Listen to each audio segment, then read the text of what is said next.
اعوذ باللہ من الشیطان الرجیم بسم اللہ الرحمن الرحیم والسلام علی یوم ولدت و یوم اموت و یوم ابعث حیا، اور مجھ پر سلامتی اس دن بھی جس دن میں پیدا ہوا،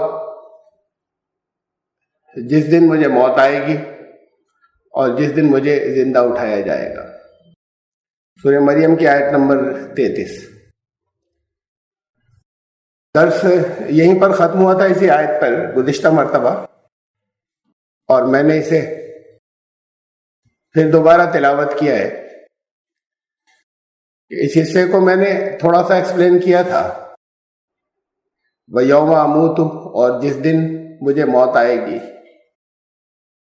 موت اور وفات کے فرق کی بات بھی پچھلی مرتبہ میں نے سمجھائی تھی، اور بہت مرتبہ اس فرق کو میں مختلف موقعوں پہ قرآن شریف کی آیات کے الگ الگ دروس میں سمجھاتا رہا ہوں، اور نقطہ بہت اہم ہے، اہم اس لحاظ سے کہ تقریباً تمام ٹرانسلیٹرز یا مفسرین، تفسیر کرنے والے، ان سے اس مقام پر طے ہوا ہے کہ وہ موت اور وفات کے فرق کو نہیں سمجھتے۔ اس میں انہوں نے فرق نہیں کیا ہے کہ وفات کو موت اور موت کو وفات، ان دونوں الفاظ کو ایک ہی معنوں میں لیا ہے، اور اس سے بہت فرق پڑ جاتا ہے بہت سی جگہوں پر، حضرت عیسیٰ کے بیان میں بھی۔ اور اس آیت کی بنیاد پر بہت سے لوگ، تعداد ان کی کم ہے لیکن بہرحال اچھے علم والے ہیں،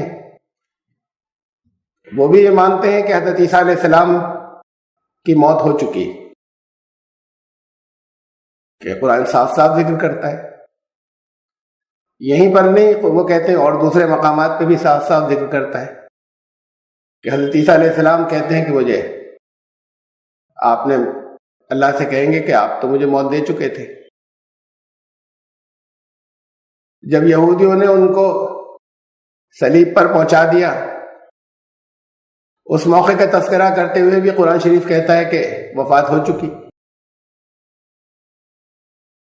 اور یہ کی آیت ہے، بہت بڑی بنیادی یہ حصہ ہے حضرت عیسیٰ علیہ السلام سے متعلق، جو بنیاد ہے احمدیوں کی یا قادیانیوں کی، کہ انہوں نے جو اپنے عیسیٰ ہونے کا دعویٰ کیا، پہلے عیسیٰ ہونے کا دعویٰ کیا کہ میں مثالی طور پر میں ہی عیسیٰ ابن مریم ہوں، مرزا غلام محمد قادیانی نے، اور اس کے بعد پھر بات کو فل فلیج نبوت کا دعویٰ کیا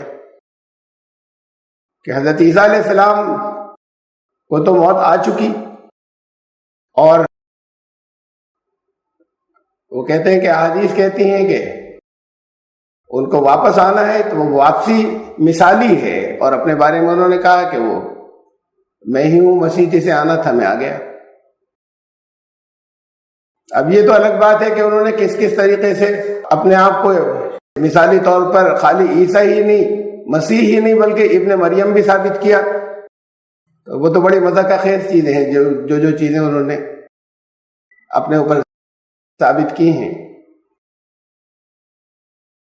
احادیث میں ہے صاف تذکرہ حضرت عیسیٰ علیہ السلام کی واپسی کا،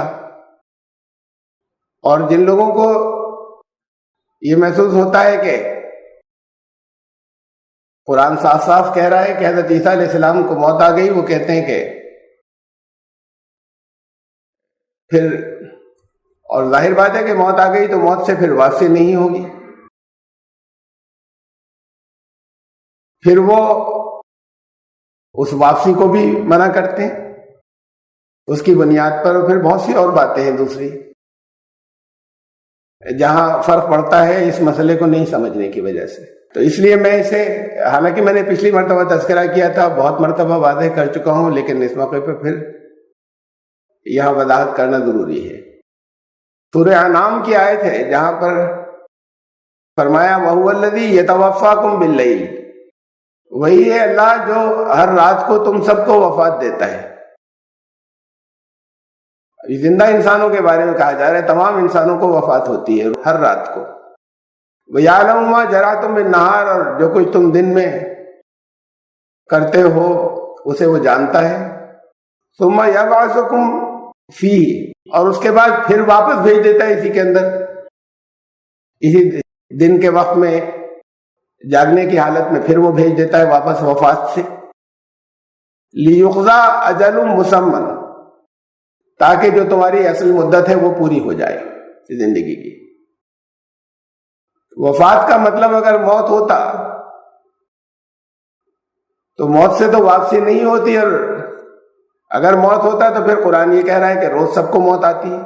اور یہ دوسری آیت ہے. یہ دو بہت اہم آیات ہیں جن سے وفات اور موت کا مسئلہ سمجھ آتا ہے. مجھے تعجب ہے کہ کیوں یہ مکس اپ ہوا اور کیوں نہیں سمجھا جا سکا.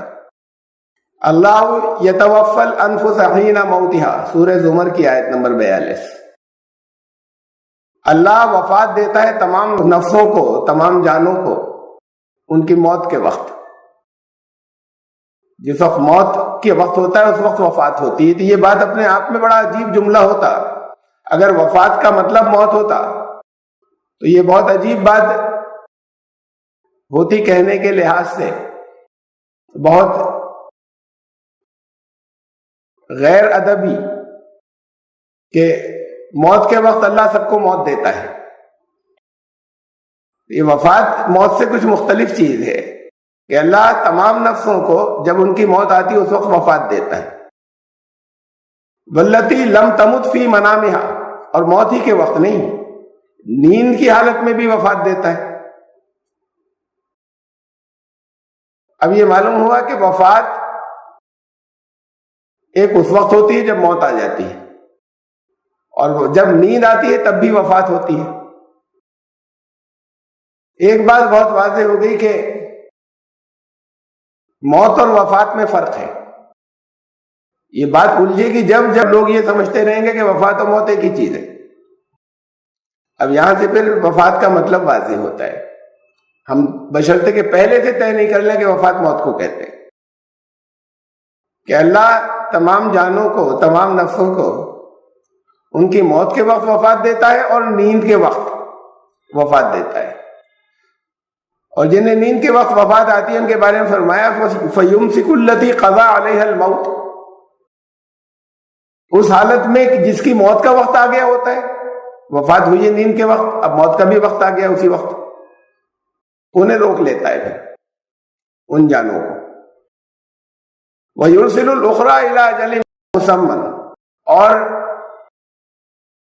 نیند کی حالت میں جنہیں وفات ہوئی ہے اگر موت کا وقت نہیں آیا تو واپس بھیجتا ہے، موت کا ہے تو روک لیتا ہے. یعنی وفات میں نفسوں کو قبض کیا جاتا ہے، وڈرا کیا جاتا ہے، لیا جاتا ہے جسم میں سے. تو اگر یہ انسان کی حقیقت یہ ہوتی کہ اس کا جسم اور اس میں جسے ہم کہتے ہیں روح، بس یہ دو چیزیں ہیں، اور روح اور نفس ایک ہی چیز اگر ہو، یہ بھی کنفیوژن ہے. تقریباً تمام ترجمہ کرنے والوں نے اور تمام تفسیر کرنے والوں نے روح اور نفس کو ایک ہی چیز سمجھا ہے. تو اگر انسان کے جسم میں صرف روح ہو، جسم اور روح یہی دو حقیقتیں ہوں، اور ہر رات کو نفس کو لے لیا جاتا ہے، اور نفس اگر روح ہی ہو تو ہر رات کو روح نکال لی جاتی ہے، تو پھر یہاں بستر پر مردہ ہونا چاہیے، اس کا دل نہیں دھڑکنا چاہیے، دوران خون نہیں چلنا چاہیے. زندگی کی جتنی علامتیں ہیں ان میں سے کوئی اس کے اندر نہیں ہونا چاہیے. یہ تو الگ بات ہے کہ واپسی بھی نہیں ہونی چاہیے اس کی، دوبارہ زندہ نہیں ہونا چاہیے موت کے بعد، لیکن موت کی حالت میں بھی زندگی کی ساری کوئی علامت جسم میں نہیں ہونی چاہیے. سب ہوتی ہیں سوائے اس کے کہ کانشیسنس، ایک شعور نہیں ہوتا. زندہ ہوتا ہے، دنیا میں کوئی اسے مردہ نہیں کہتا کہ یہ مرا ہوا ہے اس وقت. تو پھر روح نکل گئی، جسم یہاں پر مرا ہوا کیوں نہیں ہے؟ روح نہیں نکلتی. روح اور نفس دو الگ الگ حقیقتیں ہیں. روح ایک عالمگیر حقیقت ہے. ایکٹیویشن سمجھ لیجیے جو سب کے ہر ایک کے ساتھ میں، ہر انسان کے ساتھ میں اس کا کنیکشن آتا ہے. اور ہر انسان کا نفس الگ الگ ہے. نفس کو آپ آسان زبان میں سمجھنے کے لیے اپنی جان سمجھ لیں. ہر انسان کی جان الگ ہے. سیلف جسے کہتے ہیں میں، یہ میں نفس ہے. آپ خود کیا ہیں؟ جسم نہیں ہے. جسم تو خالی میڈیم ہے، مادھیم. یہ نفس ہے. انفس اس کی جمع ہے قرآن میں. روح کی جمع نہیں آئی قرآن میں. ارواح لفظ جو ہم بولتے ہیں یہ لفظ قرآن میں نہیں آیا. روح کو ایک ہی حقیقت ہے. اچھا برا سب نفس کرتا ہے. روح نہ اچھا کرتی ہے نہ برا کرتی ہے. جسم استعمال ہوتا ہے، میڈیم ہوتا ہے. جسم کے میڈیم، جسم کے مادھیم، جسم کے ذریعے ہی سے نفس اچھا برا کرتا ہے. دکھ سکھ جو کچھ بھی ہوتا ہے قرآن نے ہر جگہ اس کو روح نہیں، نفس سے متعلق بتایا. ہر نفس کو اس کے کیے کا بدلہ ملے گا، روح کو نہیں. نفس ہی کی یہ سب کوالٹیز ہوتی ہیں، یہ صفات ہوتی ہیں کہ وہ کچھ ارادہ کرتا ہے، اچھا کرنا چاہتا ہے، برا کرنا چاہتا ہے، اس کے اوپر عمل کرتا ہے جسم کے ذریعے. جیسے کرنٹ آتا ہے، جب بلب میں آتا ہے تو روشنی دیتا ہے، جب پنکھے میں آتا ہے تو اس کے پروں کو گھماتا ہے. اب روشنی نہیں نکل رہی، کرنٹ وہی ہے. جب اے سی میں جاتا ہے تو ٹھنڈک دیتا ہے، جب ہیٹر میں جاتا ہے، بلوور میں جاتا ہے، کنویکٹر میں جاتا ہے تو گرمی دیتا ہے. کرنٹ نہ ٹھنڈا ہوتا ہے وہی کرنٹ ہے، نہ گرم ہوتا ہے نہ روشن ہوتا ہے اور نہ کوئی میکینیکلی گھومنے کی چیز ہوتا ہے. یہ کرنٹ تو ایکٹیویٹ کر رہا ہے. اب یہ اس باڈی کے اپنے اندر کی پراپرٹی ہے، خصوصیت ہے کہ اس ایکٹیویشن کے بعد وہ گرمی دے گی یا ٹھنڈک دے گی یا گھومے گی یا روشنی دے گی. یہ پراپرٹی اس باڈی کی تھی. ایسے ہی جو نفس ہے یہ پراپرٹی اس میں ہوتی ہے کہ اچھا ہے یا برا ہے، نفس مطمئنہ ہے یا نفس لوامہ ہے، کون سا نفس ہے. یہ پراپرٹی تو اس کی نفس کی ہوتی ہے. روح نے اسے ایکٹیویٹ کیا، یہ کنیکشن ہٹ جاتا ہے تب موت آتی ہے. دوبارہ یہ کنیکشن نہیں آتا. نفس وڈرا ہوتا ہے، روح کا کنیکشن باقی ہوتا ہے، انسان زندہ ہوتا ہے اپنے بستر پر نیند کی حالت میں. لیکن اگر وہ واپسی نہ ہو موت کی حالت میں، پھر وہ نفس واپس نہیں آئے گا جسم کے اندر. تب روح بھی الگ، جب روح الگ ہو جاتی ہے تب موت ہو. تو نیند کی حالت میں جن کی موت کا وقت آ گیا ان کی روح بھی قبض کر لی جاتی ہے، ورنہ روز نفس کو واپس کر دیا جاتا ہے. جان کو، جو کانشیسنیس ہے، جس کے اندر شعور ہے، اسے پھر روز واپس کر دیا جاتا ہے. اب میں سمرائز کر رہا ہوں لیکن موضوع تو یہ بہت بڑا ہے اور لمبا ہے. لیکن ان دو آیات کے ذریعے میں نے واضح طور پر سمجھایا کہ وفات اور موت دو الگ الگ چیزیں ہیں. وفات سے واپسی بھی ہو سکتی ہے اور نہیں بھی ہو سکتی. جس وفات میں واپسی نہیں ہوتی اسے موت کہتے ہیں، اور جس وفات سے واپسی ہو جاتی ہے اسے موت نہیں کہتے. تو وفات زیادہ جامع لفظ ہوا. موت وفات کا ایک حصہ ہے. ایسی وفات جس سے واپسی نہ ہو اسے موت کہتے ہیں. لیکن وفات ایسی بھی ہوتی ہے کہ واپسی ہوتی ہے، وہ موت نہیں ہوتی. وفات میں روح اور نفس دونوں الگ ہو جاتے ہیں. موت میں روح اور نفس دونوں الگ ہو جاتے ہیں. جہاں موت نہیں آئی، وفات کا وہ حصہ، ایسی وفات جس میں ابھی موت نہیں آئی، اس میں روح کا تعلق باقی رہتا ہے، خالی نفس الگ ہوتا ہے. جب روح کا تعلق ختم ہو جاتا ہے تب واپسی نہیں ہوتی، وہ وفات موت والی ہے۔ حضرت عیسیٰ علیہ السلام کے بارے میں قرآن نے ہر جگہ سوائے اس سورہ مریم کی آیت کو جس کو ہم نے ابھی تلاوت کیا، جس کا درس ابھی چل رہا ہے، آیت نمبر 33، کہ مجھ پر سلامتی جس دن میں پیدا ہوا اور جس دن مجھے موت آئے گی، وَيَوْمَ أَمُوتُ۔ اس کے علاوہ حضرت عیسیٰ علیہ السلام کی موت کا ذکر نہیں آیا، ہر جگہ وفات کا ذکر آیا ہے۔ اسے لوگ موت سمجھ لیتے ہیں، میں نے خود ترجمے بہت سے اٹھائے، سب جگہ بہت سے ترجموں میں وہاں پر لفظ موت لکھا ہوا ہے۔ یہ ترجمہ جو آپ کے سامنے لکھا ہے، یہ جو میں کاپی کرتا ہوں، پھر بعض جگہ سمجھنے کے لیے چند الفاظ بدلنے ہوتے ہیں، یہاں بھی موت لکھا تھا، میں نے اسے وفات کیا ہے۔ قال اللہ یا عیسیٰ انی متوفیک ورافعک الی، سورہ آل عمران کی آیت ہے کہ اللہ نے فرمایا کہ اے عیسیٰ اب میں تمہیں وفات دوں گا، ورافعک الی، اور تمہیں اپنی طرف اٹھا لوں گا، رفع کر لوں گا۔ یہ وفات کا لفظ آیا، یہاں موت کا لفظ نہیں آیا کہ تمہیں موت دوں گا۔ موت بھی ہو سکتی ہے یہ، لیکن یہ قرآن کا اعجاز ہے کہ کسی جگہ کوئی بہت بڑا ایکسپرٹ لکھنے والا نہیں کہ کہیں تو سلپ ہو جائے گی، کسی جگہ کوئی سلپ نہیں ہے۔ یہاں موت کا لفظ حضرت عیسیٰ کے لیے نہیں آیا، اس آیت جو سورہ مریم کی ہے اس کے علاوہ وفات کا آیا ہے۔ یعنی یوں مان لیجئے کہ واپسی ہو بھی سکتی ہے اور نہیں بھی ہو سکتی ہے، دونوں باتیں ہو گئیں کہ حضرت عیسیٰ سے کہا کہ اب تمہیں میں وفات دوں گا۔ یہ وفات ایسی بھی ہو سکتی ہے جس سے واپسی ہوگی، یا ایسی بھی ہو سکتی ہے کہ نہیں یہ موت ہو، واپسی نہیں ہوگی۔ تو دونوں میں سے کیا ہے اس کی بات ابھی پھر میں دوبارہ سمجھاؤں گا، پچھلی بار میں نے رکھے تھے، اور تمہیں اپنی طرف اٹھا لوں گا۔ پھر یہ سورہ المائدہ کی آیت 117، حضرت عیسیٰ علیہ السلام سے اللہ تعالیٰ پوچھیں گے کہ کیا تم نے لوگوں کو بتایا تھا یہ شرک کی باتیں جو یہ تمہارے متعلق پھیلی ہوئی ہیں؟ تو فرمائیں گے کہ آپ اس تمام شرک سے بہت بلند ہیں، میں نے تو انہیں ہمیشہ یہی بتایا کہ میرا اور تم سب کا رب اللہ ہے۔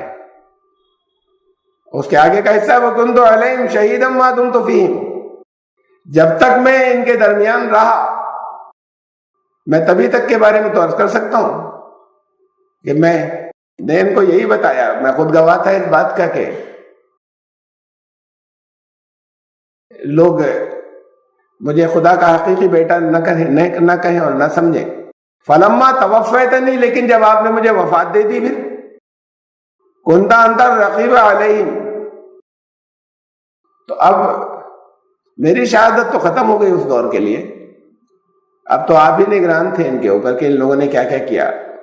وانت علی کل شیء شہید، اور آپ تو ہر بات کے ہمیشہ نگران ہوتے ہیں، شہید ہوتے ہیں اور گواہ ہوتے ہیں۔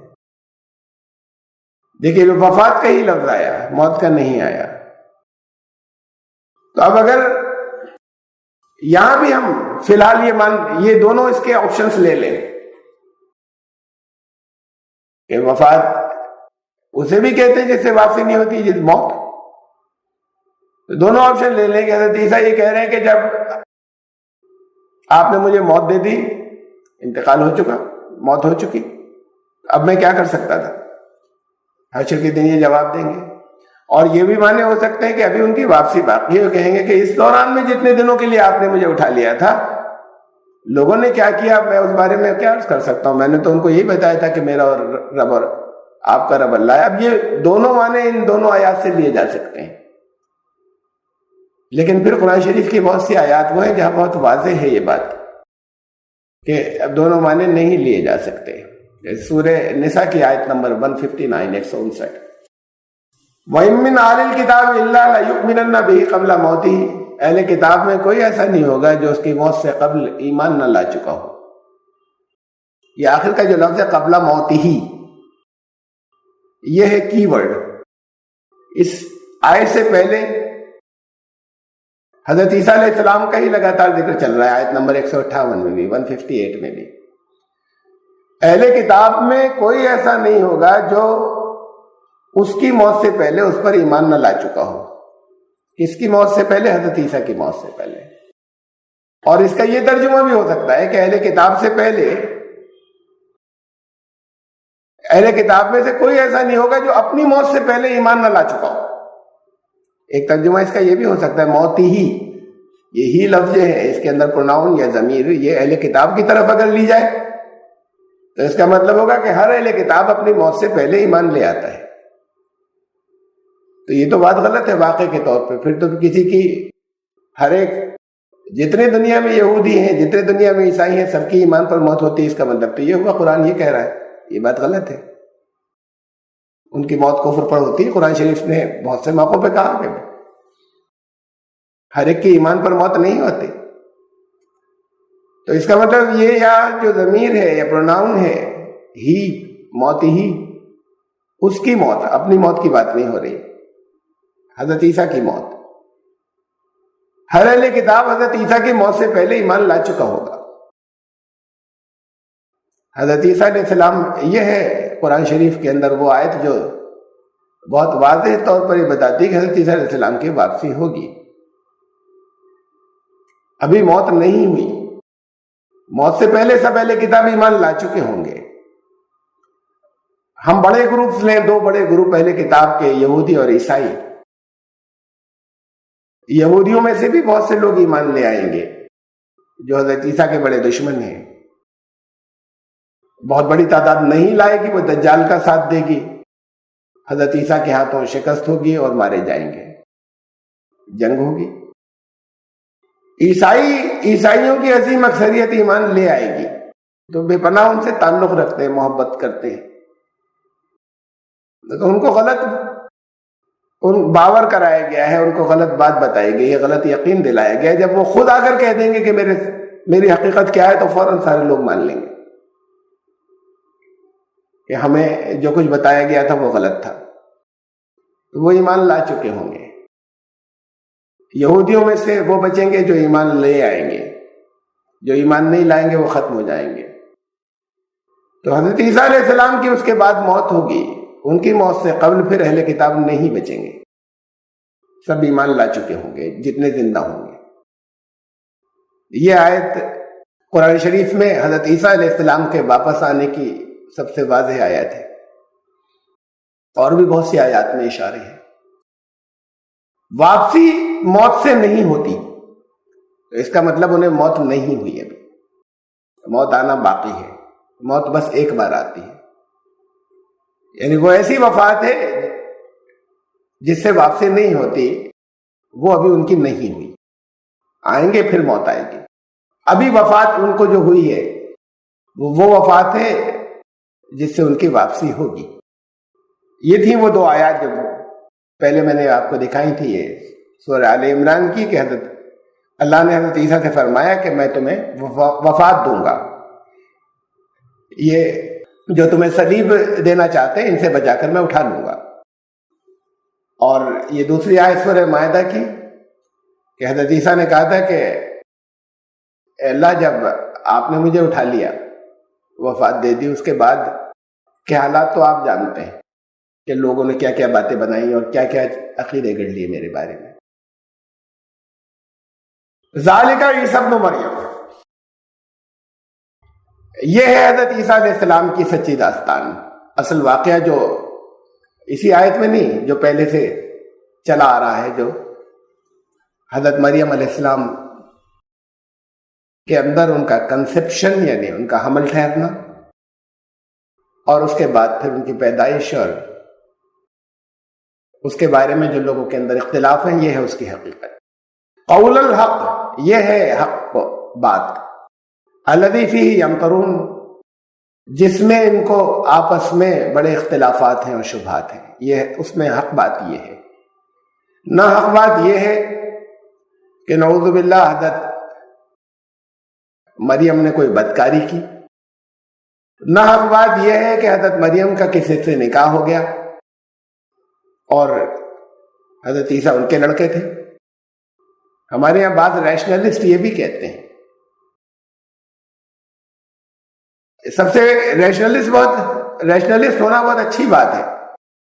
قرآن کہتا ہے ہر ایک کو ہونا چاہیے، یعنی اپنے غور و فکر و عقل سے کام لینا چاہیے. لیکن عقل سے کام لینے کا یہ مطلب نہیں ہے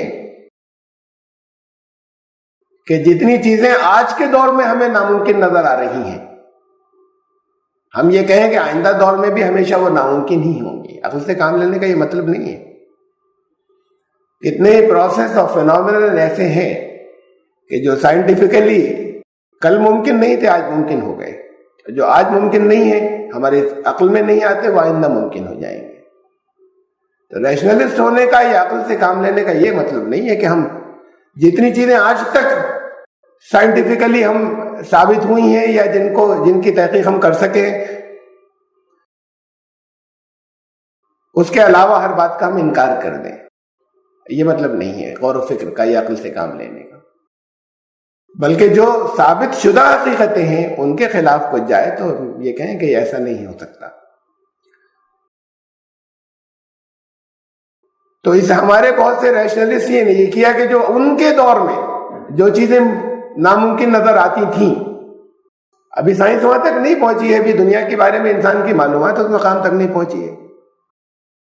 ان کے دور میں جو چیزیں ناممکن نظر آتی تھیں وہ اگر کہیں آئی سامنے تو انہوں نے یہ نہیں سوچا کہ یہ ہو سکتا ہے آگے ممکن ہو جائے، بلکہ اس کی پھر انہوں نے توجیحات کی. اور اس لیے ان میں سے بعض نے یہ کہا کہ نکاح ہو گیا تھا باقاعدہ حضرت مریم کا، اور حضرت عیسیٰ علیہ السلام ایک باپ سے پیدا ہوئے.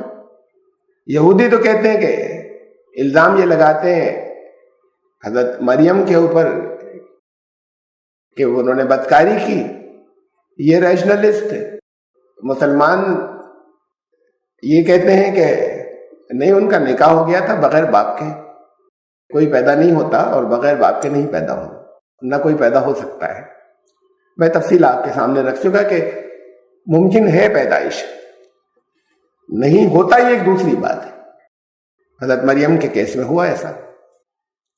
یہ ہے وہ بات، یہ ہے حضرت میں عیسیٰ کے بارے میں وہ بات کہ جس میں لوگوں میں آپس میں اختلافات ہیں اور یا کہیں شکوک و شبہات ہیں. ما کان للہ یتخذ من ولد، یہ اللہ کی صفات میں سے نہیں ہے، یہ اللہ کا کام نہیں ہے کہ وہ اولاد اپنی لے آئے. کوئی اس کا ولد ہو، کوئی اس کا لڑکا ہو. یہ دو الگ الگ لفظ ہے. ابن مانے بھی عربی میں بیٹا، اور ولد مانے لڑکا. لفظ ابن جو ہے یہ اصطلاحی یا معنوں میں بھی یا مجازی معنوں میں بھی استعمال ہوتا ہے. یعنی حقیقی بیٹا نہیں کہیں ہم. ابن السبیل قرآن میں آیا ہے یہ لفظ کئی جگہ. راستے کا بیٹا، سبیل مانے راستہ، مسافر کو کہتے ہیں. ولد السبیل نہیں کہہ سکتے. ولد وہ جو خاص انسان سے پیدا ہوا اولاد، اور ابن اولاد کو بھی کہہ سکتے ہیں. اور مجازی یا ایک اصطلاح ایسے محاورے میں کسی کو بیٹا کہنا، اس استعارے میں اسے بھی کہہ سکتے ہیں ابن. دونوں جگہ اللہ کا یہ کام نہیں کہ وہ ولد ہو اس کا کوئی. یہودیوں میں یا بنی اسرائیل کے اندر، بنی اسرائیل جو چلے آ رہے تھے ان کی ایک اصطلاحی زبان تھی. محاورے میں نیک لوگوں کو، سارے نیک لوگوں کو خدا کا بیٹا کہتے تھے، ابن اللہ. اس میں کوئی شرک نہیں تھا. نبی وقت سب سے بڑا، سب سے حقیقی بیٹا، کہ اس کے مقابلے میں تو کوئی بیٹا ہونے کے لائق ہی نہیں. یہاں تک بھی ٹھیک تھا. لیکن جب اسے حقیقی بیٹا اللہ کا بنا دیا، ولد، یہ شرک ہے. تو جب وہ شرک عام ہو گیا تو یہ لفظ بیٹا بھی اللہ نے آگے کی مذہبی اصطلاح میں سے ہٹا دیا کہ اسے استعمال ہی نہیں کریں. اس لیے کہ اب اسے لوگوں نے حقیقی معنی دے دیے. ابن اللہ کو ولد اللہ کر دیا، تو اب ابن اللہ بھی نہ کہا کریں. آگے پھر اس زبان کو ہٹا دیا، ورنہ یہ ان کی اصطلاحی زبان تھی جو مذہباً استعمال ہوتی تھی کہ سب نیک لوگ خدا کے بیٹے. نبی وقت جو ہے وہ تو ایسا جیسے اکلوتا بیٹا. لیکن وہاں ابن تھا، ولد نہیں تھا. کہا کہ اللہ کا کوئی ولد نہیں ہوتا، کوئی اس کی حقیقی اولاد نہیں ہوتی. سبحان اللہ، وہ اس سے بہت اوپر ہے، اس سے بلندتر ہے. اولاد ایک ضرورت ہوتی ہے. بڑھاپے میں کام آئے گا، سہارا بنے گا، اس سے نام چلے گا، ہمارا نسل چلے گی، آگے نام چلے گا. اس کو اس کی ضرورت نہیں ہے ان دونوں میں سے کسی چیز کی، وہ اس سے بلند تر ہے. اس کو کسی کو وجود میں لانا ہے، اس کو کوئی نام نہیں چلانا، اپنی نسل نہیں چلانی. اگر نعوذ باللہ حضرت عیسیٰ علیہ السلام اللہ کے بیٹے ہوتے تو پھر اس کے بعد ان کے بیٹے اور ان کے بیٹے، پھر وہ اللہ کی نسل چلتی. یہ نسل منقطع ہو گئی، بریک ہو گئی. اذا قضا امرا فانما یقول له کن فیکون. اللہ کا معاملہ تو ایسا ہے، اس کو کوئی ایسا نہیں ہوتا کہ کسی یہاں کے دنیا کے ضابطے کے اعتبار سے کسی اس کو کوئی شریک حیات ہو، پھر اس کے ساتھ میں اس کے میل سے پھر اس کی اولاد پیدا ہو. ولد کے لیے تو ایسے ہی ہوتا ہے نا، ایک تو ضرورت سے بے نیاز ہے وہ، دوسرے اس کو پھر اس چیزوں کی ضرورت نہیں، جو کچھ چاہتا ہے وہ ہوتا ہے. اگر کسی کو بغیر باپ کے وجود میں لانا ہے تو اسباب اسی طرف چل پڑتے ہیں. اس کا کام یہ ہے کہ جب وہ کسی کام کا ارادہ کر لیتا ہے فإنما يقول له کن، تو وہ فیصلہ فرما دیتا ہے کہ یہ کام ہو جائے، فیکون، پھر وہ کام ہو جاتا ہے. اور میں یہ بھی بہت مرتبہ باتیں کر چکا ہوں، فیکون کا مطلب یہ نہیں کہ اسی لمحے ہو جاتا ہے، اسی مومنٹ ہو جاتا ہے، بلکہ اسباب کا سلسلہ اس طرف چل پڑتا ہے، پھر وہ کام ہونا ہی ہے، پھر وہ کام ہو جاتا ہے. وہ اسباب اس طرف چل پڑتے ہیں، کام ہو جاتا ہے. وَإِنَّ اللَّهَ رَبِّي وَرَبُّكُمْ فَاعْبُدُوهُ. اور پھر واپس آتے ہوئے کہا کہ حضرت عیسیٰ نے تو یہی بتایا تھا کہ وہی ایک میرا اور تم سب کا رب ہے.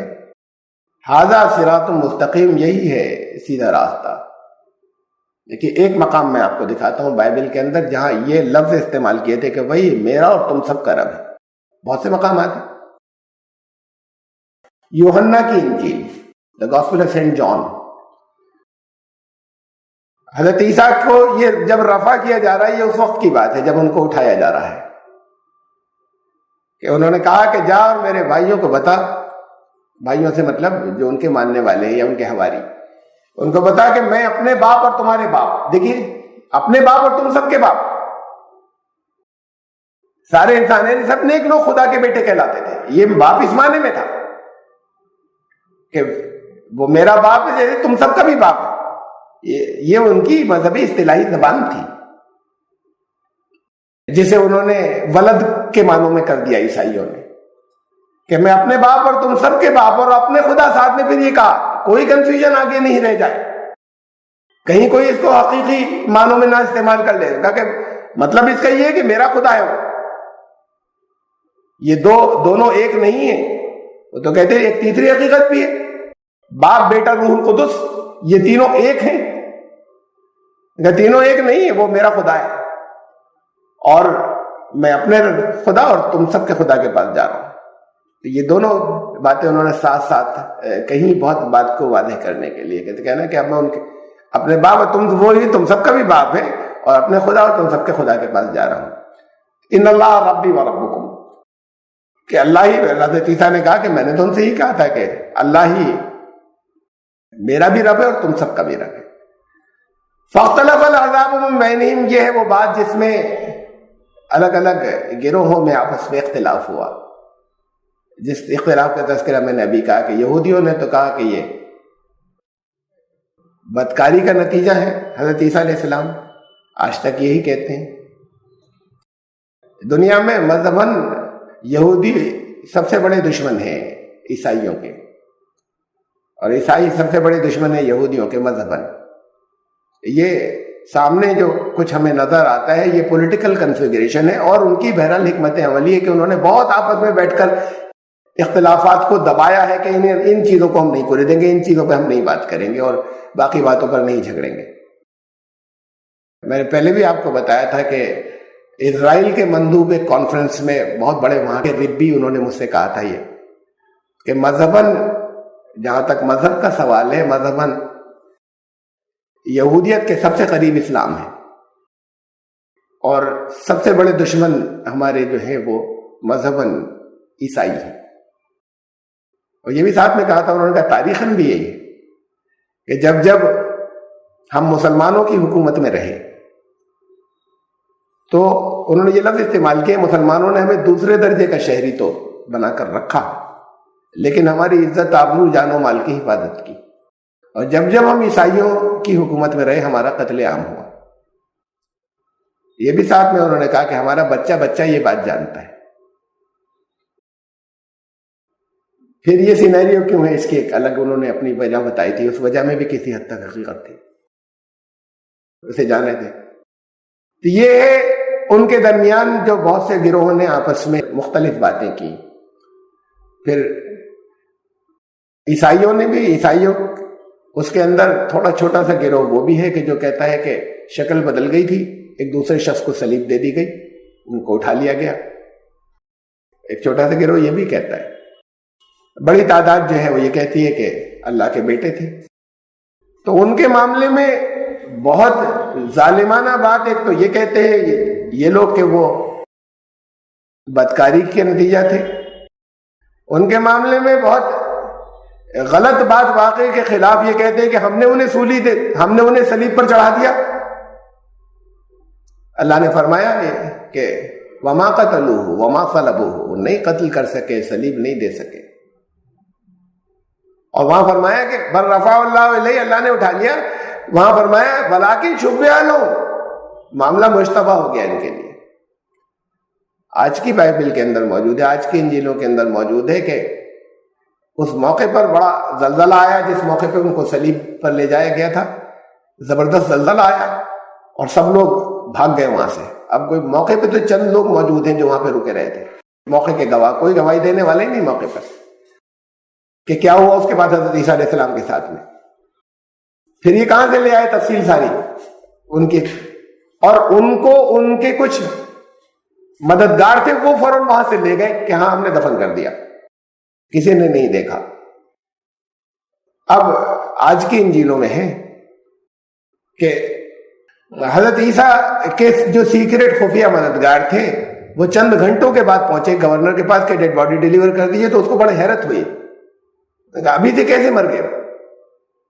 لیکن اگلا دن سنیچر کا تھا، سبت کا دن، اس دن یہودی قانون کے مطابق کوئی صلیب پر لٹکا نہیں رہنا چاہیے، اور خود وہ اس بکھیڑے میں زیادہ پڑنا نہیں چاہتا تھا ان کے آپس کے اختلافات میں۔ گورنر یہ مشرکین کی حکومت تھی وہاں، وہ خود مشرک تھا، وہ یہودیوں کے اور ان کے حضرت عیسیٰ کے ماننے والوں کے جھگڑوں میں پڑنا نہیں چاہتا تھا، یہودی کا اکثریت میں تھے۔ تو اس نے کہا ٹھیک ہے لے جاؤ ڈیڈ باڈی۔ حضرت عیسیٰ کے جو مددگار تھے وہ لے گئے حضرت عیسیٰ کو۔ اس وقت پبلک موجود نہیں تھی، کیا ہوا، کیا حالات گزرے، اصل میں تو ان کے تفصیلات آج کی انجیلوں میں موجود ہیں، جہاں واضح طور پر ہے کہ وہ ان کو زندہ ہی لے گئے تھے وہاں سے بچا کر۔ اس کے بعد ان کا رفع ہوا، ان کو اٹھایا گیا، جہاں ابھی میں نے بائبل کا وہ حوالہ دکھایا کہ جنہوں نے کہا کہ اب میں جاتا ہوں، جا کر بتا دینا سب کو اب میں اپنے خدا اور تم سب کے خدا کے پاس جا رہا ہوں۔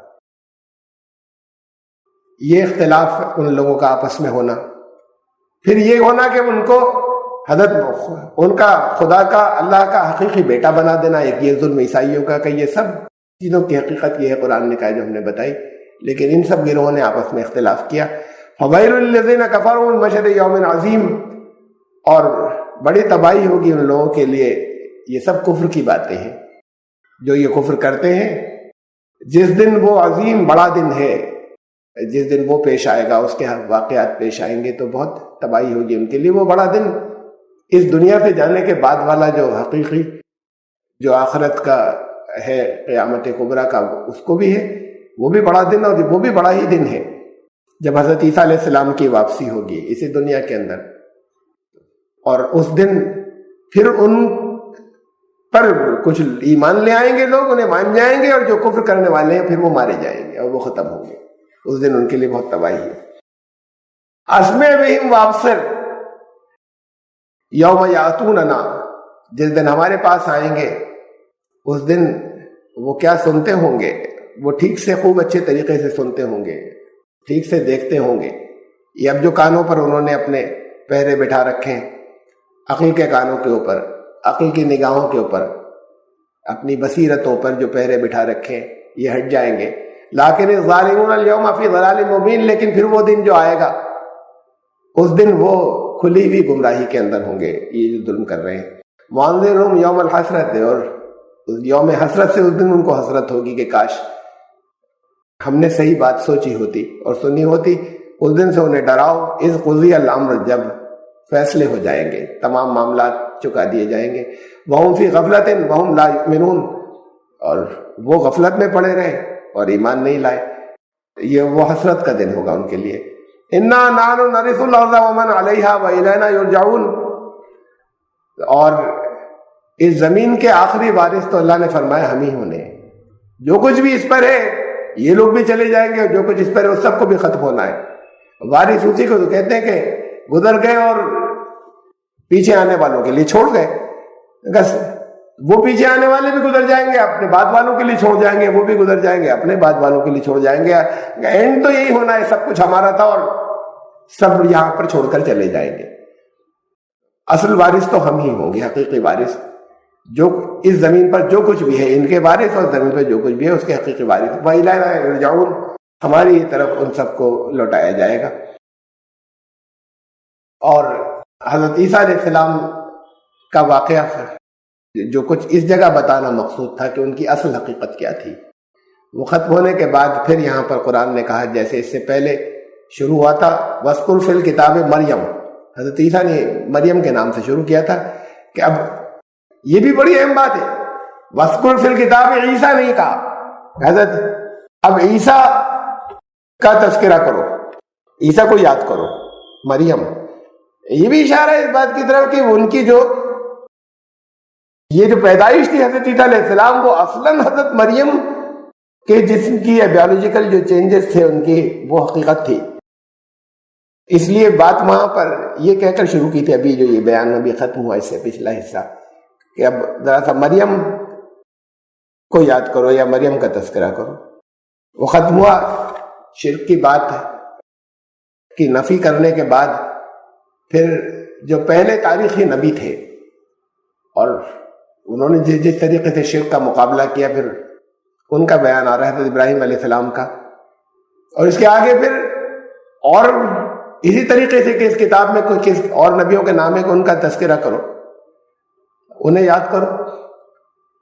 کیا ترتیب ہے، کیوں ان نبیوں کا ذکر آیا، یہ انشاءاللہ پھر وہاں جہاں ختم ہوگا سورہ، اس سورت کی 57 اور 58 آیت کے اوپر، وہاں میں تذکرہ کروں گا کہ یہ انہی نبیوں کا ذکر کیوں آیا اور یہ اس ترتیب کے ساتھ میں کیوں ہے.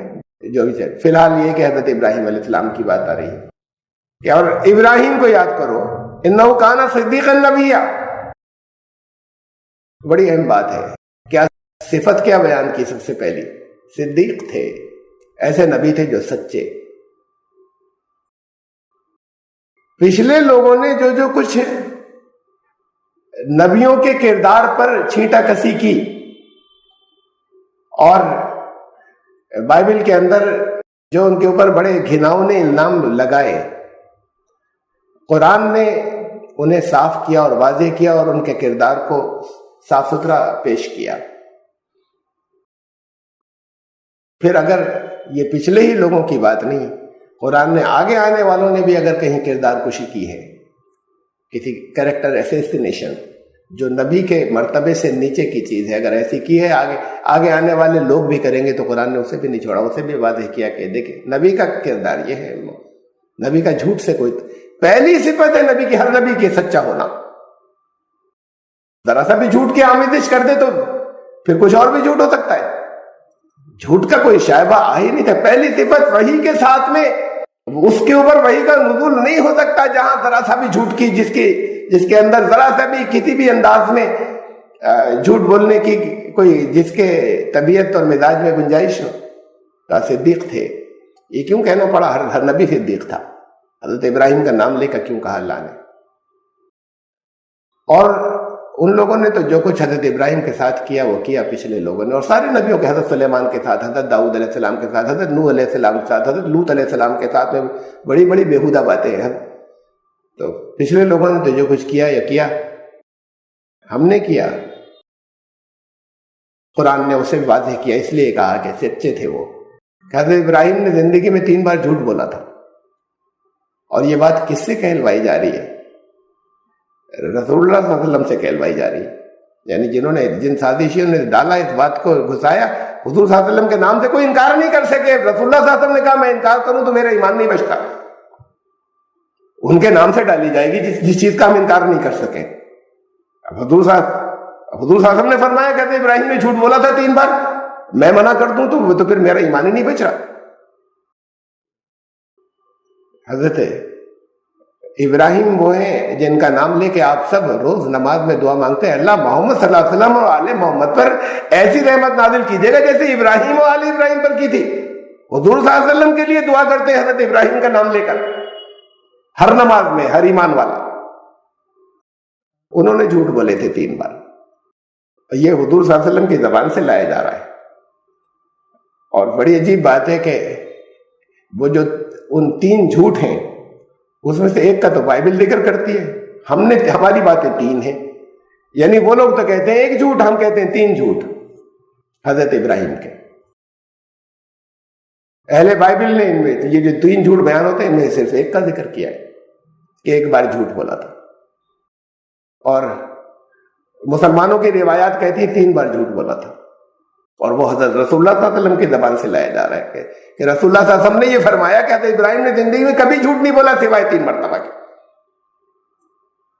اور پھر ایک اور روایت میں ہے اسی جھوٹ کا تذکرہ کہ وہ لوگ ان کے پاس جائیں گے، وہ شفاعت سے انکار کر دیں گے کہ میں نے زندگی میں 3 بار جھوٹ بولا تھا، میں شفاعت نہیں کر سکتا. اور پھر ہر بزرگ اور ہر ولی جو ہے وہ تو کرے گا شفاعت، جتنے بڑے بڑے ہیں انہیں حدیثوں میں، انہیں روایات میں.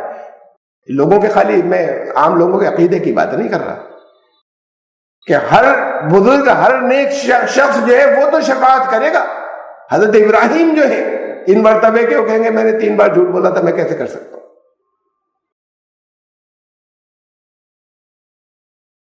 بائبل میں کتاب پیدائش کا چیپٹر نمبر 20 اور چیپٹر نمبر 12 میں بھی 2 جگہ ان 3 میں سے ایک کا ذکر ہے جس کی ابھی میں آپ کے میں وضاحت کروں گا. ہمارے یہاں 3 ہیں اور وہ 3 کیا کیا ہیں. پہلا وہ بھی روایت میں آیا ہے. پہلا جھوٹ یہ کہ ایک پورا قصہ اور واقعہ ہے کہ حضرت ابراہیم علیہ السلام کی بستی کے لوگ ایک میلے میں، مذہبی میلے میں باہر جا رہے تھے، ساری بستی خالی ہو رہی تھی. انہوں نے کہہ دیا میں بیمار ہوں، یہ کہہ کر رک گئے، انی سقیم. پہلا جھوٹ یہ پھر رہے ہوں گے بیمار. یہ کہاں سے لا رہے ہیں کہ جھوٹ ہے؟ یہ تو تب ہے جب سچ مچ جا رہے ہوں بستی اور میلے کے اندر. معلوم نہیں بستی اور میلے میں جا رہے تھے نہیں جا رہے تھے، قرآن نے نہیں کہی یہ بات. کسی بستی اور میلے میں جا رہے تھے. ہم مان لیتے ہیں کہ کسی بستی میں اگر یہ بھی کسی روایت کے اندر روایتوں میں تذکرہ ہے تو جا رہے ہوں گے. اگر ایسی بات ہے تو انہوں نے کہہ دیا کہ بیمار، اس دن طبیعت ٹھیک نہیں ہوگی کچھ. یہ الگ بات ہے کہ ان کا اپنا ایک موقع بھی ملنے والا تھا ان کو آگے ان مورتیوں کو توڑنے کا، جو انہوں نے ارادہ کر رکھا تھا کہ کچھ نہ کچھ تو کروں گا ان پر ثابت کرنے کے لیے، وہ بھی موقع ملنے والا ہے، الگ بات ہے. لیکن وہ بات جھوٹ کیسے اللہ نے ایک موقع دیا کہ اس دن بیمار تھے یا کچھ طبیعت ٹھیک نہیں ہوئی، انہوں نے کہا آج بیمار ہوں. ویسے جانے کا تذکرے کی بات میں بتانا چاہ رہا تھا آپ کو کہ جانے کا تذکرہ جو ہے وہ قرآن میں نہیں ہے. دیکھیے پہلی بات تو یہ ہے قرآن کے اندر کیا ہے. یہ کیسے میں یہ لمبا حصہ ہے، اس کے ترجمے نہیں، میں نے خالی عربی نقل کر دی، میں آپ کو ترجمہ سنائی دیتا ہوں. یہ 2 جگہ ہے یہ حصہ قرآن شریف میں، سورہ صافات میں کی آیات میں اس واقعے کا تذکرہ جس میں وہ مورتیاں سب توڑ دی تھیں انہوں نے. اذ قال لأبی وقومی ماذا تعبدون. حضرت ابراہیم نے اپنے باپ سے اور اپنے قوم کے لوگوں سے کہا کہ یہ کن کی بندگی کرتے ہو تم؟ ائفکا آلہۃ دون اللہ تریدون. یہ سب جھوٹے الہ بنا رکھے ہیں تم نے فرضی اللہ کو چھوڑ کر. تم فما ظنکم برب العالمین، اور جو اصل رب العالمین ہے ان کے بارے میں بتاؤ کیا سمجھتے ہو تم، اس کے بارے میں بھی بتاؤ. یہ جب سب کچھ ساری پاور جس کی ہیں تو وہ کیا ہے پھر؟ فنظر نظرۃ فی النجوم. اب یہ لمبی بحثیں تھیں. اس کے بعد پھر انہوں نے پر آسمان کی طرف نگاہ ڈالی. رات کا وقت ہوگا جس سے نا کہ آدمی بیزار ہو جاتا ہے، یہ انداز بھی ہوتا ہے کہ پھر کہا کہ ہو گئی بہت باتیں، اب تم لوگ ماننے والے نہیں ہو. فقال انی سقیم، انہوں نے کہا کہ میں بیمار ہوں، جاؤ یہاں سے، طبیعت ٹھیک نہیں میری۔ اب یہ جو انی سقیم ہے، میں ابھی اس کے معنی ابھی بتاؤں گا ڈکشنری میننگ، یا اور دوسرے لوگوں نے بھی کیا کیا لیا ہے۔ فتولوا عنہ مدبرین، آپ یہی سمجھ لیجیے کہ انی سقیم، انہوں نے کہا میں بیمار ہوں، کہیں میلے میں جا رہے تھے۔ کہ میلے میں کہاں جا رہے تھے بیٹھ کر؟ یہ گفتگو یہاں سے شروع نہیں ہوئی جہاں سے میں نے آپ کو دکھائی کہ اپنے باپ سے ان سے کہا، اور چلی آ رہی پیچھے تھے بہت سے، اس کے اندر آپس میں ایک دوسرے سے بحثیں۔ اس کے بعد انہوں نے کہا جاؤ، طبیعت ٹھیک نہیں میری، یہاں سے جاؤ۔ جب انہوں نے کہا تو فتولوا عنہ مدبرین، کہیں ذکر نہیں کسی میلے میں جا رہے تھے، رات کا وقت تھا، تب تاروں کی طرف جو انہوں نے نگاہ اٹھائی تھی، تو وہ پھر وہ اٹھ کر چلے گئے پیٹ پھیر کر، وہ لوگ جو تھے۔ فراغ الی آلیہم فقال الا تاکلون، اب وہ فارغ ہو کر جو ہے وہ اب فارغ ہو گئے ان کے معبودوں کے لیے، وہاں پہنچ گئے بت خانے میں، مندر میں ان کے۔ فقال الا تاکلون، بتوں سے کہا کہ کھانا وانا کھانا ہے، کچھ بھوک لگی ہے نہیں لگی ہے؟ ما لکم لا تنطقون، جواب کیوں نہیں دے رہے؟ فراغ علیہم ضربا بالیمین، اور اس کے بعد پھر انہوں نے اپنے ہاتھ کا استعمال کیا اور سب کی چھٹی کر دی۔ فاقبلوا الیہ یزفون، اب اس کے بعد یہ ہوا کہ پھر لوگ جب آئے واپس، قال اتعبدون ما تنحتون، کہ انہوں نے حضرت ابراہیم علیہ السلام نے پھر ان سے کہا کہ یہ تھے جن کی تم پوجائیں کیا کرتے تھے، ان کی بندگی کرتے تھے۔ واللہ خلقکم ما تعملون، اور جو کچھ بھی تم کرتے ہو اصل میں تو خالق جو ہے وہ اللہ ہے۔ تو ان لوگوں نے کہا قالوا ابنوا لہ بنیانا فالقوہ فی الجحیم، اب اس کا ٹھکانہ اس کے لیے تو ایسا گھر بناؤ جو آگ کا گھر ہو۔ یہ ہے ایک بیان، کہیں تذکرہ کسی میلے کا نہیں، تو رات کا وقت تھا، انہوں نے کہا میں جاؤ، طبیعت ٹھیک نہیں میری، چلو جاؤ چھوڑو، اور پھر وہ لوگ چلے گئے اٹھ کر۔ اذ قال لی ابی وقومی ما هذه التماثيل التي انتم لها عاکفون، ان کا یہ دھونے روائے بیٹھے رہتے ہو، یہ جن تم مورتیوں کے آگے، اپنے باپ سے کہا اور اس کے قوم سے، اپنے قوم سے کہا کہ یہ ہے کیا، ان کی حقیقت کیا ہے؟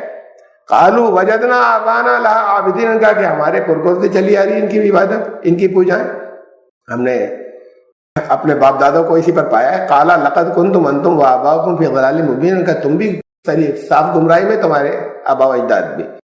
قالوا اجئتنا بالحق ام انت من اللاعبین، کہا کہ یہ بات مذاق میں کہہ رہے ہو، ہم سے ہنسی کھیل کر رہے ہو تم، یہ ٹھیک سے کہہ رہے ہو یہ کہ ہم بھی گمراہ اور باپ دادا بھی گمراہ؟ قال بل ربکم رب السماوات والارض الذی فطرہن وانا علی ذلکم من الشاہدین، تو فرمایا حضرت ابراہیم نے کہ تمہارا رب وہ ہے جو تمام آسمانوں اور زمین کا رب ہے، جو ان کو وجود میں لایا ہے، اور یہ جو ہے یہ ایسی چیز ہے کہ اس کے تو سب گواہ ہیں، تمہارے اس بات کے اوپر تم بھی گواہ ہو اور میں بھی اس میں سے گواہ ہوں، میں اس پوری کائنات کا جو رب ہے وہ ہے رب، اصل جو رب ہے۔ بَتَاللَّهِ لَأَكِيدَنَّ أَصْنَامَكُمْ بَعْدَ أَن تُوَلَّوْا مُدْبِرِينَ، ان کا کہ اچھا تم چلے جاؤ گے نا، ہے میرے، میں بتاؤں گا کہ مجھے کیا کرنا ہے، یہ تمہارے ان کی ساری پول کھول دوں گا، یہ تمہارے جھوٹے معبود ہیں، اس وقت تو تم بحث کر رہے جاؤ گے، میں ان کی سب کی پول کھول دوں گا۔ فَجَعَلَهُمْ جُذَاذًا إِلَّا كَبِيرًا لَهُمْ لَعَلَّهُمْ إِلَيْهِ يَرْجِعُونَ، اب کہیں ذکر نہیں میلے میں جانے کا، پھر ان کا وہ گئے، اب انہوں نے یہ کیا کہ سب کو ڈھیر کر دیا، سوائے ایک جو بڑی مورتی تھی اس کے علاوہ سب کو ڈھیر کر دیا جا کر۔ یہ بات کر کے گئے حضرت ابراہیم، ادھر پہنچ گئے، انہوں نے کہا کہ میں تمہیں بتاؤں گا ان کی حقیقت، جاؤ تم جاؤ اس وقت۔ اس سے پہلے والے تذکرے میں کہ رات کا وقت تھا، سر اوپر اٹھایا انہوں نے تاروں کی طرف، اور ان کا کہ جاؤ طبیعت ٹھیک نہیں میری، اور وہ گئے اور انہوں نے یہ پہنچے بتوں کو توڑنے کے لیے۔ وہ لوگ لوٹ کر وہ لوگوں نے کہا جب وہ شور بچا ہو گئے جو کچھ بھی، اور پھر جب بھی دیکھا انہوں نے کہ یہ کس نے کیا، ان کا کہ یہ تھا۔ اس کے بعد پھر جب یہ آئے کہ انہوں نے کہا یہ کون ہے جس نے کیا؟ قالوا من فعل هذا بآلهتنا انه لمن الظالمین، یہ کون ہے جس نے ہمارے یہ مورتیوں کے ساتھ یہ کیا ہے؟ قالوا سمعنا، ان میں سے بہت سے نے کہا، ایک نوجوان، سمعنا فتى يذكرهم يقال له ابراہیم، ابراہیم کہلاتا ہے وہ، وہی یہ باتیں کرتا تھا۔ قال فاتوا بی علی اعین الناس لعلهم یشهدون، کا لے کے آؤ سارے لوگوں کے بیچ میں، اب وہاں شہادت ہوگی اور سب لوگ اس کے بھی گواہ ہوں گے، اس کا جو حشر ہوگا۔ قالوا انت فعلت هذا بآلهتنا یا ابراہیم، تو انہوں نے کہا کہ یہ تم نے کیا ابراہیم؟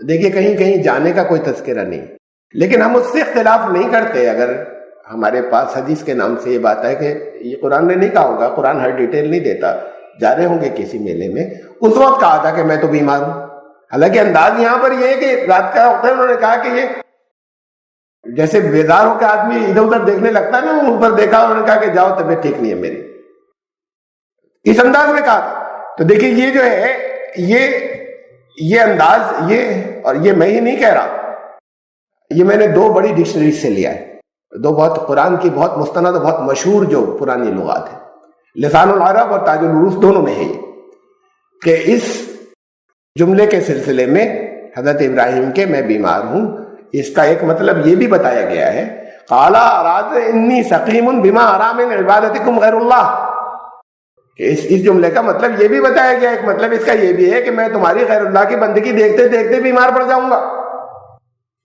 یہ انی سقیم کا مطلب یہ نہیں کہ سچ مچ بیمار تھے، یہ بھی کہنے کا انداز ہے، بولی میں بولا جاتا ہے کہ پاگل ہو جاؤں گا میں تمہاری ایسی باتیں سنتے سنتے، تمہاری یہ باتیں سنتے سنتے دماغ خراب ہو گیا، تم سے بحث کرتے کرتے تو میں بیماری ہو جاؤں گا۔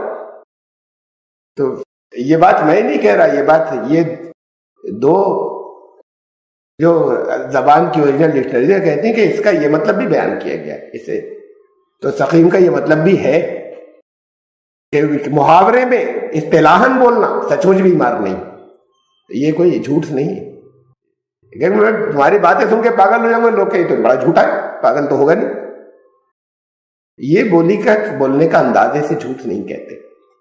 بہرحال اب انہوں نے یہ کہا جب حضرت ابراہیم علیہ السلام نے یہ کہا کہ جاؤ یہاں سے، اور جب حضرت ابراہیم نے کہا کہ انہوں نے کہا کہ کیا تم نے کیا ابراہیم؟ قال بل فعلوا کبیرہم، نہیں یہ جو ان کا یہ ہے دوسرا جھوٹ جو بیان کیا جاتا ہے، ان کا نہیں اس بڑے نے کیا ہوگا جو ان میں سب سے بڑا ہے، ایک کو چھوڑ دیا تھا، یہ سب سے بڑا اس نے کیا ہوگا، کبیرہم ھذا فاسألوہم ان کانوا ینطقون، ان سے پوچھ لو، یہ جن کے ساتھ زیادتی ہوئی ہے، جنہیں توڑ دیا گیا ہے، کس نے توڑا، انہی سے پوچھ لو، یہی اکیلا بچا ہوا اس نے کیا ہوگا۔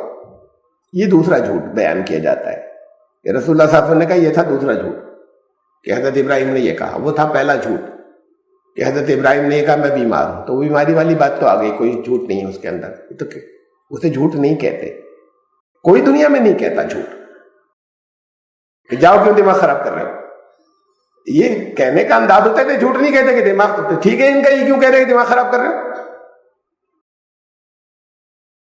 یہ دوسرا جھوٹ جو ہے یہ اسے بھی جھوٹ نہیں کہتے۔ ایک واقعہ ہے، رسول اللہ صلی اللہ علیہ وسلم اور حضرت علی بھی بیٹھے تھے اور دوسرے اور بھی کچھ صحابہ تھے، کھجوریں کھا رہے تھے، اپنی اپنی گٹلیاں اپنے اپنے سامنے سب رکھتے چلے جا رہے تھے۔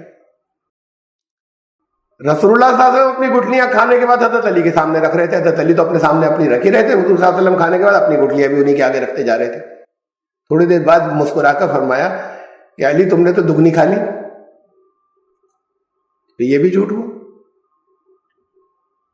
اگر جھوٹ اگر ایسے کہا جائے گا تو پھر یہ بھی جھوٹ ہوا۔ جس چیز کی حقیقت سے سب واقف ہو اس کو چاہے مذاق کی نیت سے کہا جائے کہ کوئی اس کے اندر کسی کو مغالطہ نہیں ہوگا، کوئی دھوکہ نہیں کھائے گا، وہ چاہے مذاق کی نیت سے کیا کہا جائے، چاہے طنز کی نیت سے، چاہے کسی دلیل کو پوری کرنے کے لیے، حجت پوری کرنے کے لیے، اسے جھوٹ نہیں کہتے کہ حقیقت سب معلوم ہے، کوئی دھوکہ نہیں کھا۔ تو یہ مزاح تھا ایک۔ حضرت علی نے واپس جواب دیا کہ یا رسول اللہ آپ نے تو گٹھلیوں سمیت کھا لی سب۔ تو یہ مزاح تھا، یہ جھوٹ نہیں ہے۔ انہوں نے کہا کہ یہ جھوٹ کہتے ہی نہیں اسے۔ پھر ایسی تو نہ معلوم کتنی کردار کی باتیں ایسی آ جائیں گی کہ حضرت ابراہیم نے کہا کہ صاحب ہم تمہاری شفاعت نہیں کر سکتے اس لیے کہ ہم نے 3 بار جھوٹ بولا تھا۔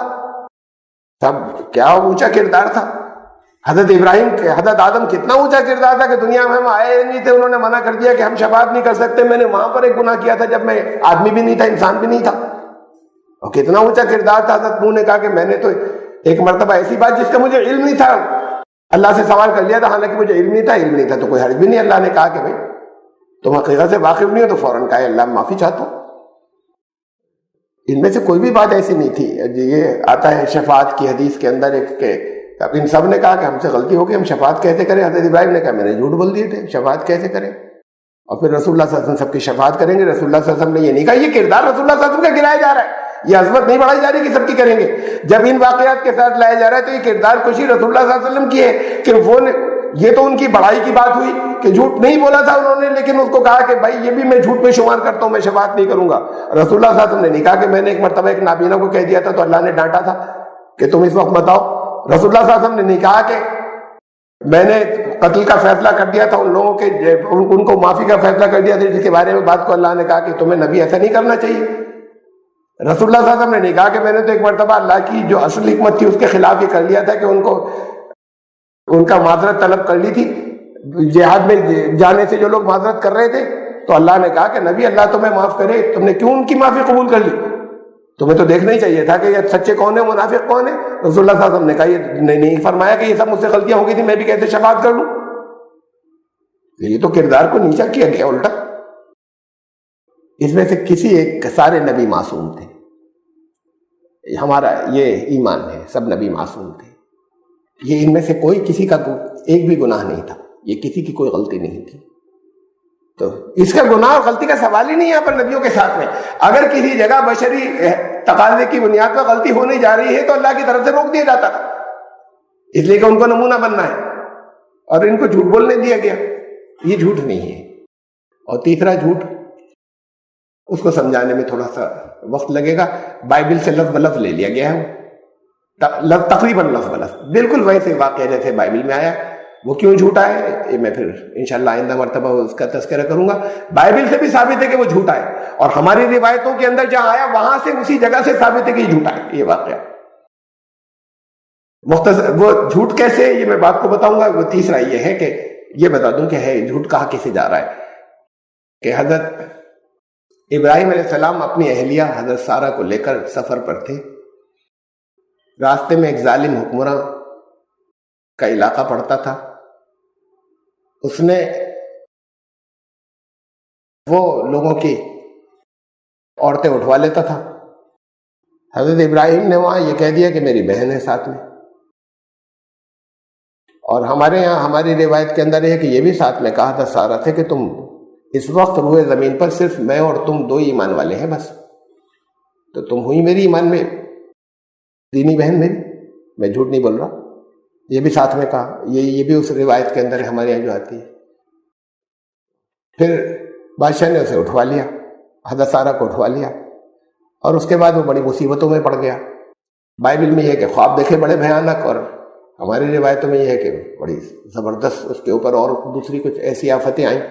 جب اس نے دل میں بدی کا ارادہ کیا کہ وہ کانپ گیا, ڈر گیا, اور پھر اس نے حقیقت معلوم کی اور اس نے کہا معافی مانگی حضرت ابراہیم سے. کہا پہلے کیوں نہیں بتا دیا تھا کہ بیوی ہیں, بہن کیوں کہہ دیا تھا. اور پھر ان کو انعام و اکرام دے کر اور بہت سی چیزیں دے کے ان سے معافی طلب کی. اور ہمارے یہاں کی روایت میں بھی ہے کہ حضرت ہاجرہ جو ہے وہ بھی پھر انہیں کیا اسی بادشاہ کے یہاں کی تھیں, جو بھی تھیں باندھی تھیں یا لڑکی تھیں نہیں معلوم, یہ تذکرہ نہیں ہے, کہ ان کو بھی حوالے کیا کہ لو یہ بھی تمہیں میں گفٹ میں دیتا ہوں. حضرت حاجرہ جو ہے اسماعیل کی والدہ ہے. بائبل میں یہ نہیں ہے کہ وہاں حضرت حاجرہ اس موقع پہ. بہرحال واقعہ تقریباً ویسے ہی جیسا بائبل میں یہاں پر آ گیا ہے. یہ جھوٹ تو بہت میں جلدی سے میں بتا دوں, آ جائے گی بات یہیں پہ اسی جگہ. جھوٹ تو اس کے اندر, اس پورے واقعے کے اندر یہاں موجود ہے. جب انہوں نے حضرت سارہ سے یہ کہا اس وقت روئے زمین پر صرف ایک تم مومن ہو اور ایک میں مومن ہوں, تم مومن اور میں تیسرا کوئی مومن ہی نہیں ہے, اس لیے اس وقت میں تمہیں بہن کہہ سکتا ہوں, تم میری دینی بہن ہو. حضرت لوط علیہ السلام بھی موجود تھے مومن. حضرت لوط علیہ السلام کو وہ جب وہاں سے نکلے, یہ بھی قرآن اور حدیثوں میں موجود ہے کہ جب اس بستی سے جہاں وہ رہنے والے تھے, حضرت علیہ السلام ان کے بھتیجے تھے حضرت ابراہیم کے, بستی سے نکلے تو حضرت لوط کو لے کر نکلے تھے وہ, اور پھر حضرت لوط کو وہ صدوم کی بستی ہے وہاں پہ پلیس کیا کہ یہ جگہ پہ تم تبلیغ کرو. تو یہ کہنا کہ روئے زمین پر اس وقت کوئی تیسرا کوئی ایمان والا ہی نہیں ہے, یہ بات حضرت ابراہیم نہیں کہہ سکتے. تو جھوٹ تو اسی سے ہو گیا واقعہ پورا.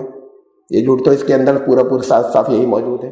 یہ سب باتیں اپنی جگہ کہ کوئی اس نے بادشاہ نے کہا بھی اس واقعے کے اندر یہ کہ تم نے پہلے کیوں نہیں بتا دیا تھا کہ بیوی ہے, یہ بھائی بہن کہے کیوں تھا.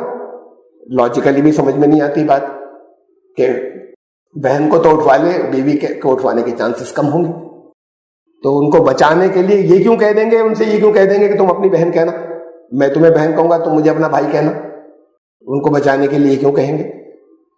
کوئی اگر رعایت کر سکتا ہے تو بیوی کے ساتھ کر سکتا ہے۔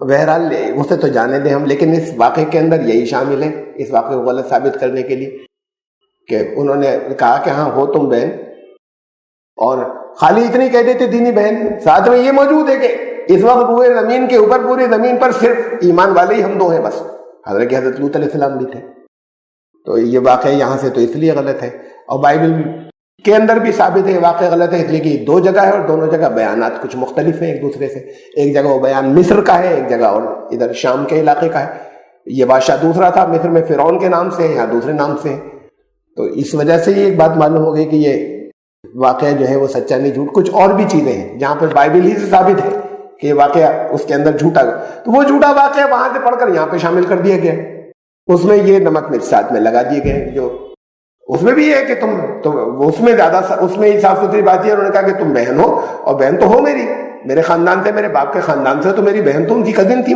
حضرت سارہ، تو حضرت بائبل میں یہ ہے کہ انہوں نے کہا کہ تم میری بہن تو ہو نا، پھر اس لیے بہن میں تمہیں کہوں گا اپنی لوگوں کے سامنے۔ یہاں پر یہ ہے کہ پوری زمین پر اس وقت ہم دو ایمان والے ہیں، اس لیے میں تمہیں بہن کہہ سکتا ہوں، تو یہ بات تو یہاں پر غلط ہے، اس سے وہاں سے بائبل پہ وہ واقعہ دو الگ جگہوں پر، دو الگ زمانوں کا، دو الگ علاقوں سے متعلق ہے، اور کچھ اور بھی ثبوت ہے اس کے انٹرنل، جس سے واضح ہے یہ بات کہ وہ واقعہ غلط ہے، جھوٹا ہے، جو اس کے اندر بائبل کے اندر ڈالا گیا ہے سارا حضرت ابراہیم کے یہ واقعہ، تو واقعہ ہی جھوٹا ہے، جھوٹ کا ویسے ہی سوال پیدا نہیں ہوتا۔ یہ پہلے دونوں باتیں میں نے آپ کو واضح کر دی کہ یہ جھوٹ تھا نہیں، تو رسول اللہ صلی اللہ علیہ وسلم حضرت ابراہیم کو جھوٹا کہیں گے کہ وہ جھوٹ بولا انہوں نے، ہر نبی معصوم تھا، رسول اللہ صلی اللہ علیہ وسلم نے تو ہمیں یہ بتایا ہے ایمان نے، اس لیے قرآن نے یہ کہا وَاذْكُرْ فِي الْكِتَابِ ابراہیم إِنَّهُ كَانَ صِدِّيقًا نَبِيًّا، یہ الزام نہیں آنا چاہیے کہ انہوں نے کبھی جھوٹ بولا تھا، وہ صدیق نبی تھے، سچے نبی تھے۔ اس صفت کا خصوصی بیان کا مطلب یہ تھا کہ یہ کہیں الزام آئے گا ان پر، اسے واضح کیا، اسے ختم کیا، تو پھر قرآن کی اس آیت کے خلاف ہوگی، وہ تو میں نے انٹرنل شہادتیں ابھی تک آپ کو بتائی تھی، کتاب اسے قرآن نے بیان کیا، اب میں دوسری بات کہہ رہا ہوں کہ قرآن کی اس آیت کے خلاف ہو گئی، وہ ساری بات کہتے ابراہیم کبھی جھوٹ بھی بول سکتے ہیں، ہر نبی معصوم ہوتا ہے، لیکن قرآن نے بطور خاص ان کے ساتھ میں کہا صدیق تھے، جھوٹ نہیں بول سکتے تھے۔ آگے اور تذکرہ، پھر اس کے آگے ہم چلیں گے انشاءاللہ آیت نمبر 42، آیت نمبر 42 سے سورہ مریم کی آیت نمبر 10۔ الحمدللہ۔